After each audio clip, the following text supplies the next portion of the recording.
La sed, capítulo 1 de Enrique Patiño. Amaneció con los labios cuarteados y adoloridos, y un ardor atroz en la garganta. Le costó moverse, apretujado como estaba bajo las latas de zinc y la lámina de icopor que cubrían el agujero en el que permanecía oculto. Le dolía respirar. Le imaba incluso la posibilidad de arrastrarse fuera del agujero. Se imaginó haciéndolo y no logró concebirlo. Se sentía en el límite de sus fuerzas. Hoy acabará, pensó.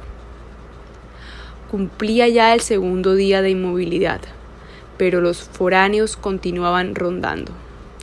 Uno de ellos incluso había pisado la lámina de zinc que lo cubría, pero evitó seguir avanzando debido a la fragilidad del metal y al estruendo que causó en ese paraje a merced del viento. Ninguno de los súbitos visitantes buscaba ni el metal ni la basura que rodeaba el lugar. Por eso siguieron de largo, y sin embargo, aún no se iban de la zona. Los escuchaba. Estaban a 200 metros. Este era el cálculo que podía aventurar a partir de los sonidos que le llegaban en los momentos sin viento. Cuando sus oídos escuchaban más allá del ulular de sirena triste que lo asordaba cuando el viento se filtraba entre las latas oxidadas. No se atrevía a mover la lata para fisgonear cuántos eran, pero había escuchado al menos una docena de voces distintas y podía deducir en qué lugar se encontraban, porque en la quietud la llanura recogía con transparencia la nitidez de los sonidos, y además él se había adaptado a rastrearlos como animal en peligro. Hablaban poco, apenas lo justo. Dedujo que se trataba de un grupo familiar con sed, que merodeaba por la región en su camino hacia los ríos del sur, pero sabía que eran peligrosos. Todos los que tuvieran sed se convertían en sus enemigos potenciales. Además, si tardaban tanto era porque habían hallado algo. Pero, ¿qué? ¿Qué tenía ese pedazo de nada que otros pudieran envidiar? ¿Acaso eran sabuesos sagaces? No, no lo eran. No habían hallado su tesoro. ¿Acaso eran asesinos de las arenas? Tampoco. Quizás eran buenos samaritanos.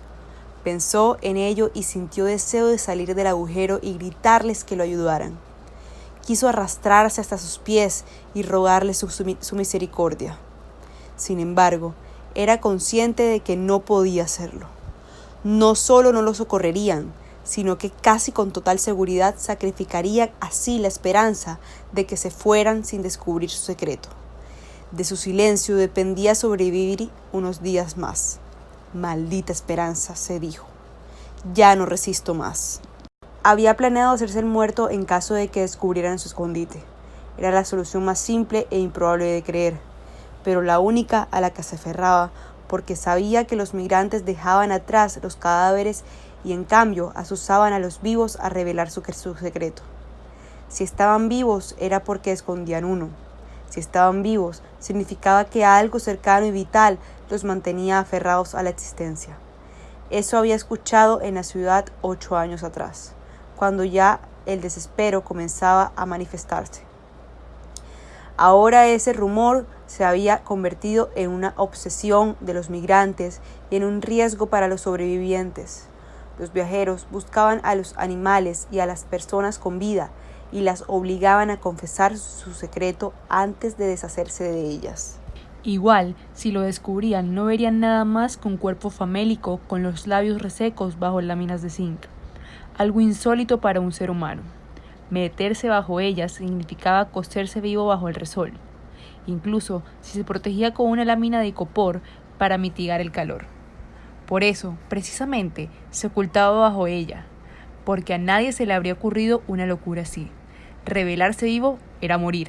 La espera era su única opción. De todos modos, se cuestionaba.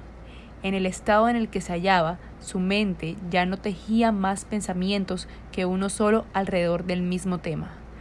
¿Cómo sobrevivían los otros? ¿Qué tan armados estarían?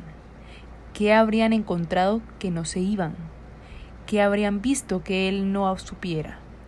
Pensando, En ello se quedó dormido. Dejó de escuchar las voces y se sumió en un letargo acrecentado por el efecto del sol que se alzaba sobre el cenit y se lentaba la lámina con intensidad. Sintió que se iba, que sí, efectivamente, aquel era el día. Pero despertó. El sol se filtraba por los resquicios de la lámina y el calor que entraba le pareció agradable. A pesar de que no había viento y la temperatura superaba los 36 grados, incluso sintió frío en las extremidades, lo que significaba una mala señal. No escuchó sonidos provenientes del exterior. Esperó 20 minutos en los que la esperanza se enraizó ferozmente en él.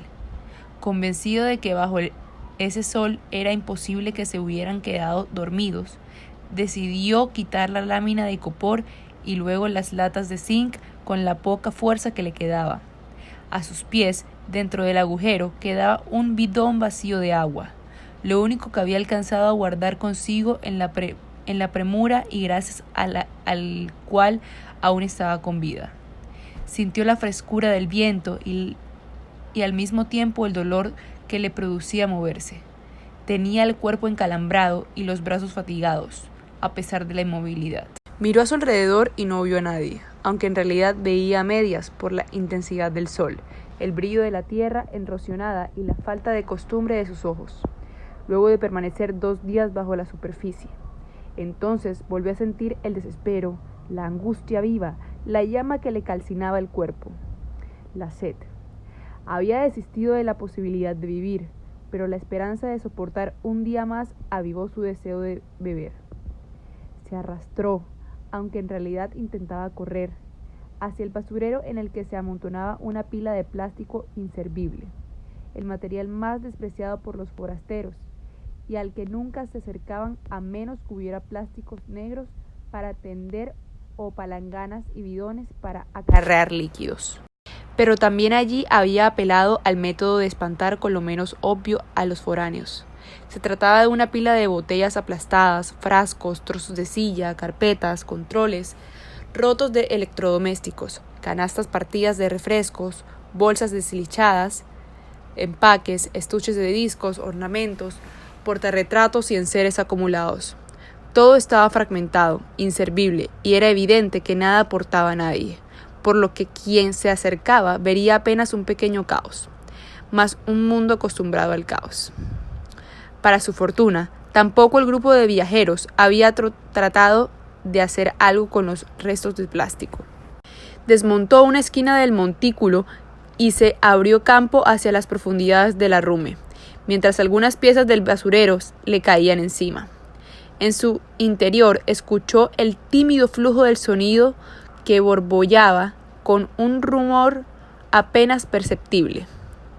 Quitó un armazón que había construido, hecho con un neumático en desuso y unas bolsas plásticas atadas. Encontró en la penumbra una ponchera mediana de plástico bajo aquel cobertor. Estaba ubicada justo debajo de una salida de agua que fluía desde una roca, en un agujero que él mismo había cavado después del nacimiento para que el agua se acumulara allí. Se encontraba rebosada y el líquido había ganado paso por el terreno infértil, que la absorbía sin dejar mayor huella. Ah, ahí estaba. Suspiró y se dejó llevar. La vida misma, el agua. En el nacimiento habían pequeños insectos y un grupo de líquenes de un verde intenso, y en el sitio donde se había rebosado germinaba un ligero brote de musgo. Suspiró de nuevo. Se hinchó y dejó caer el peso del cuerpo en las rodillas, y finalmente curvó su figura con parsimonia, hasta ver parte de su rostro desesperado reflejado en la tina de agua. El agua no merece un reflejo así, pensó. Hizo caso omiso de su pensamiento y hundió las manos huesudas en el líquido. Era agua pura, pero por el terreno llegaba a él con un fuerte sabor mineral y ligeros sedimentos. En realidad, Solo la destapaba cuando el sol había mermado su presencia y estaba seguro de que nadie lo veía. Pero hoy era un caso excepcional y no se sentía capaz de esperar más tiempo. Dejó sumergidas en el líquido las manos curtidas por el polvo para desgregar el barro. Pero no esperó a lavárselas y sin controlarse, más bebió a montonadas llenas. Sintió que la garganta se le desgarraba.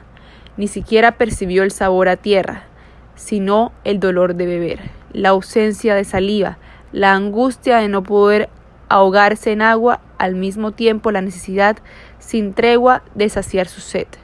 Quería llorar, de dolor, de felicidad, de rabia, llorar por la angustia acumulada, pero no tenía lágrimas, no le quedaba ninguna.